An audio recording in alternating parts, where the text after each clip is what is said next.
But who cares what I say when we can go to Ben Tribbett, a longtime Democratic consultant, one of the most respected Democratic consultant minds in not only Virginia, but in America now. He's got an expanding firm there. He's got a lot of clients.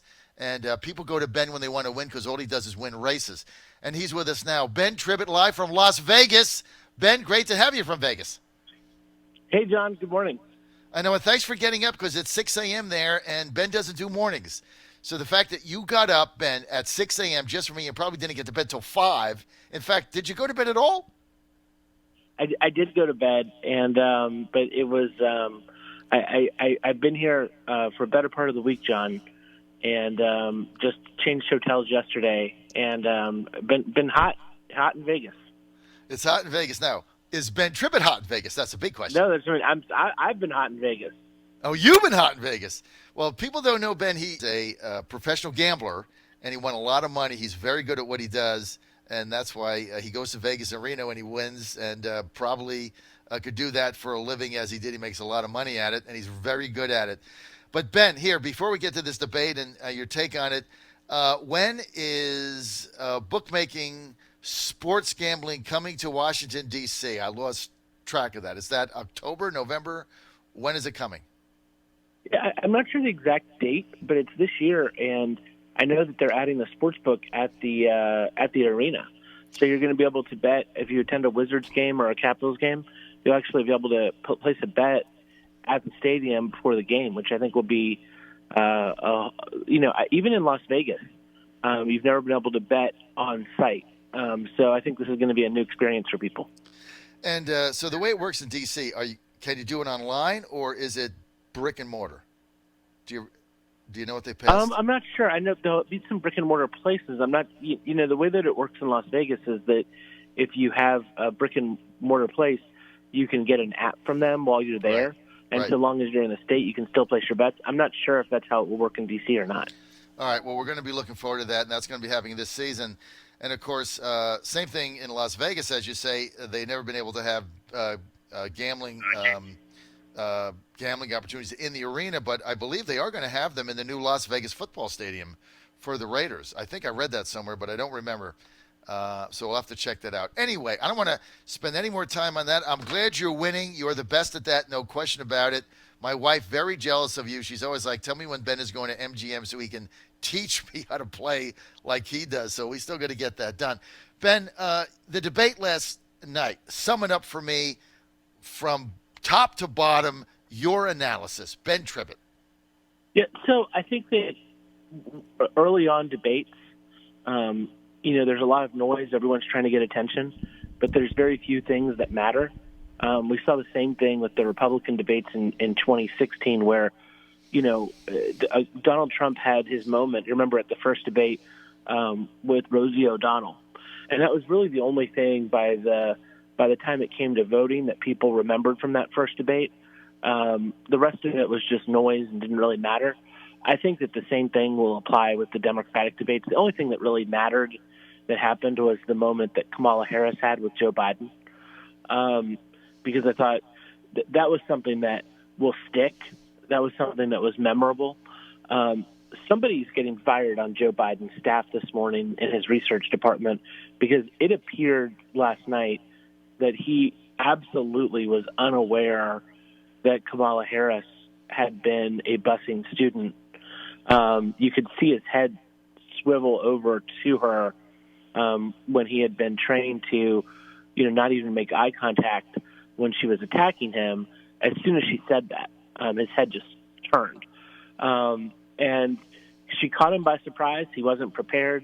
His answer was not canned, ready for, that moment.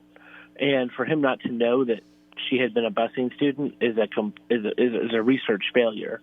And I have a feeling someone is probably losing their job today for not having informed him of that in his prep. So he was not prepared for that. She hit him on two things. She hit him on busing, and he tried to defend it by saying that he voted against busing as a federal mandate and that she only got bused because her city council or local school board approved it, which is which is a factual answer, but didn't really hit to the emotion that she had. That's why I think it was a disaster for him.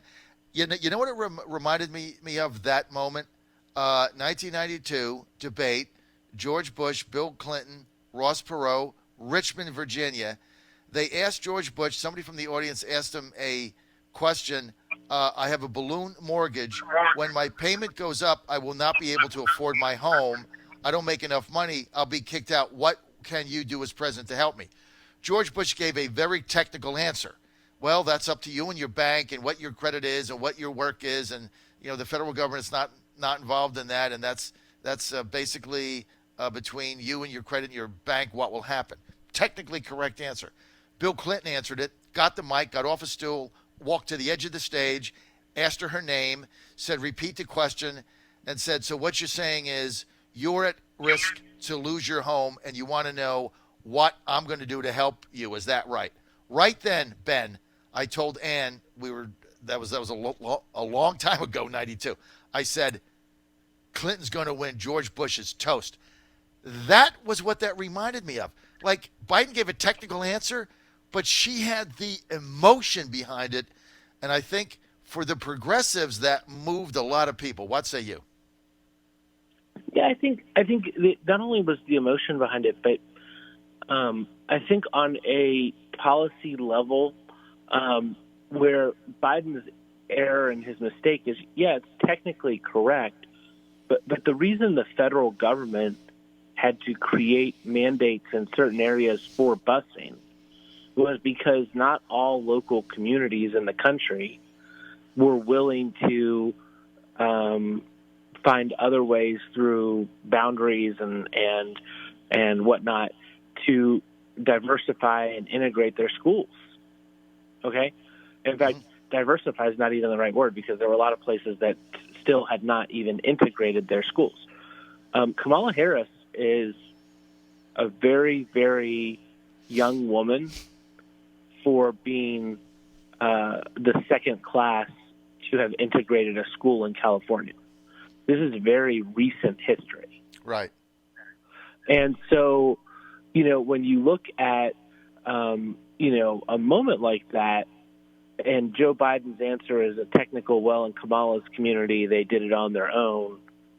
Well, so why were you opposed on a federal level to the feds coming in and demanding that certain areas that would not do so at that time integrated their schools? Right. And that's just a disaster of a moment for him. On a policy level, look, the reality is Joe Biden has a long, distinguished career. He was a senator from Delaware. And I don't know if you remember this controversy in 2008 when Biden said Delaware was a southern state.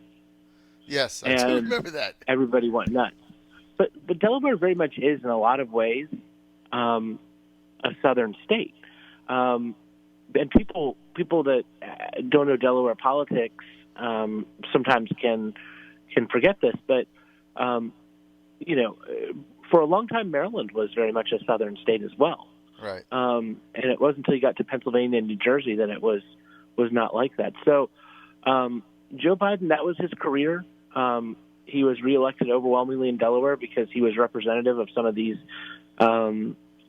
groups and people that, would not be modern-day Democrats, but were Democrats in Delaware at that time in the 70s and 80s and 90s. And I just think that that record is going to be very difficult for him to overcome in this race. I think what you saw last night is most people's analysis of this would be Joe Biden's just not going to make this to the finish line. And so the question is, who's coming behind him? Is it Elizabeth Warren? Is it Kamala Harris? Is it Bernie Sanders? But it's not going to be Joe Biden. So you're predicting now Biden is not going to be the nominee? No, I don't think Biden will be the nominee. I just think there's too many areas where he is soft. And right now he has a name ID advantage and a familiarity advantage and an advantage with older people. That will begin to fade away And I think that Biden will. I don't think Biden will even make it to Super Tuesday. So you believe that the attacks last night by Kamala Harris and also Eric Swalwell, who basically chided him just because of his age and said that, it's time for, I think, a new person to carry the torch. And then Biden says, well, I've still got the torch, which was a ridiculous answer that he really couldn't fire back at Swalwell, who's absolutely zero congressman. The guy's passed nothing. He has no legislation. He's one of 435. And kind of he got chided there by this young man from nowhere. But I thought that opened up the field now, that everybody's going to be able to criticize him, and he's not going to punch back. I mean, he really had no responses to anything last night, which I agree with you about his staff.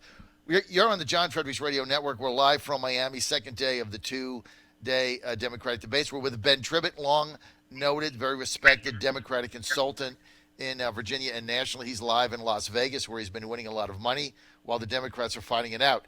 So, Ben, keep winning, keep on that hot streak. So if not Biden, who? I think it's too early to say definitively. I've felt from the start of this that whether it's Elizabeth Warren or Kamala Harris, that they both have a very clear message. They both have constituencies that work in modern-day Democratic primaries. And so I've always felt like those are the two women to beat. But there's plenty of other people that can make it into that final round. They just don't have as clear of a constituency to back them. And so they need to sort of catch fire. And that's where you're seeing like Mayor Pete, he was the early person who caught fire, Beto before that. But those things seem to tune in and out. I wouldn't be surprised to see Amy Klobuchar at some point get a little bit of traction. But right now, I see this as being Kamala Harris or Elizabeth Warren. Bernie has a base of support, but it's just not going to be enough for the nomination. I wouldn't be surprised if he's able to move through. The real question is how long does he stay in, and how many votes does he take away from Elizabeth Warren? Because Elizabeth Warren, at the end of the day, is going to be a more viable candidate than Bernie Sanders is. So let me just ask you this, though, Ben. I don't agree. I think Sanders is going to be the nominee. I'm going to tell you my reasoning, and then let's get you to rebut it. Bernie Sanders is going to win or play second in Iowa. He's got a great caucus ground game. He beat Clinton there the last time, but he got screwed out of it on a bunch of framed coin flips, as you and I remember, having both been in Des Moines. Secondly, he's going to beat Warren in New Hampshire. That's his home base. He carried that state last time. He crushed Clinton 3-1. He's going to win New Hampshire. So Warren loses Iowa. She loses New Hampshire. Where does she go from there? She's got nowhere to go. That's the end of her. So then Sanders, he'll get beat probably in South Carolina bad. He's just not popular there. He's not going to win in Florida. But then you got the Nevada caucuses coming up. He's strong in those caucuses there. He could win that. And then he gets out of Super Tuesday. They move to the Midwest. He starts winning those. How do you beat him? Yeah, I don't agree that Elizabeth Warren will lose to him in New Hampshire. And I think that Iowa, when you look historically at it, the early polls in Iowa are meaningless. Right. And you're going to see a lot of movement there very late. That's what Iowa does. And so I would not count on Bernie being nearly as strong in Iowa as he was last time, because I think a big chunk of his constituency is going to move over to Warren. And remember, too, John, that Bernie was running in, say, Iowa, basically 50-50 with Hillary. With all of the Hillary haters, and there are a lot of them in the party, that were coalesced completely behind him to stop Hillary. Mm-hmm. Those were not all pro-Bernie votes. Mm-hmm. And those voters are not sticking with Bernie this time. Mm-hmm. Well, we'll see what plays out. So I'm predicting Bernie Sanders. You're predicting not Joe Biden, but you've not made a decision on who it is. But not Sanders, not Biden. Not Sanders, not Biden. Probably all one right, of the women. You think it's going to be one of the women, Harris or Warren? I mean, those are the only two viable ones. I mean, Christine Gillibrand, New York, I think she's done. I don't think she's going to make the second debate stage. I mean, she can kick and scream all she wants, and that's what she did yesterday. You know, she certainly was the squeaky wheel. But you look at her polling numbers, I don't see how she makes the second round of the debates, and that's the end of her. So you're basically saying Harris or Warren, right? That's right. Okay. Let's move on. I want to get to Virginia. Terry McAuliffe running around the state raising money. The three leading state holders can't really do that. Nobody really wants them. Ralph Northam Governor Tunnels made one campaign appearance, and that was for Roz Dance, and he got his clock cleaned, and so did she. Her career's over. As a result of that and getting trounced in Petersburg by Joe Morrissey in the Fightin' Joe show. Ben, McAuliffe is running around the state. Everybody knows he's going to run for governor. A lot of people think it's fait accompli. Just waltzes in, gets a nomination, wins again. What say you? Yeah, there's a lot of Democrats that are looking at running in 2021. It doesn't seem to me like Terry has cleared the field or scared anybody in any way. I don't think that Terry McAuliffe has this constituency that people think he does. He's only had one contested primary in his life, and that was in 2009, and obviously he got his clock clean then. In 2013, he cleared the field. He's never really been affirmed by the Democratic voters in the state. I think there's still a lot of people that have serious doubts about him that are willing to coalesce behind him as a nominee against someone like Ken Cuccinelli, but just have serious doubts about him. And I think that you're seeing a whole nother generation, whether it be the two Jennifers, Jennifer McClellan, Jennifer Carroll Foy, both of them are looking at running. There are others who are considering running. Mark Herring has not said that he will not run. Even Justin Fairfax said that he's now thinking about running for governor. It doesn't seem like Terry McAuliffe has scared anyone. And so I'm expecting a crowded field. And it's still too early before midterm to try to predict who's going to be in it, how that will play out. But I will go on a limb here, John, and say Terry McAuliffe is not going to be elected governor in 2021. Well, Ben Tribbett on the air predicting Terry McAuliffe not the Democratic nominee for governor. That's a pretty bold prediction based on all the things he's saying and doing. But look, Justin Fairfax, you're right. He is going to run for governor. I don't have any doubt in my mind. And why shouldn't he? Nobody's done anything to him. There's no hearings. The women didn't get their due say. There's no due process for him. There's no prosecution. He feels he's been wronged. He's going to run for governor. Certainly one or not both of the Jennifers are, as you mentioned. And we might get others in the race. You got to remember, last time McAuliffe cleared the field, right? He had nobody challenging him for the nomination in 2013, right? 2013, he had nobody challenging him. And then he ran against probably the weakest Republican candidate in history, Ken Cuccinelli, who stole the nomination from Bill Bowling, who would have beaten him like a schoolboy drum.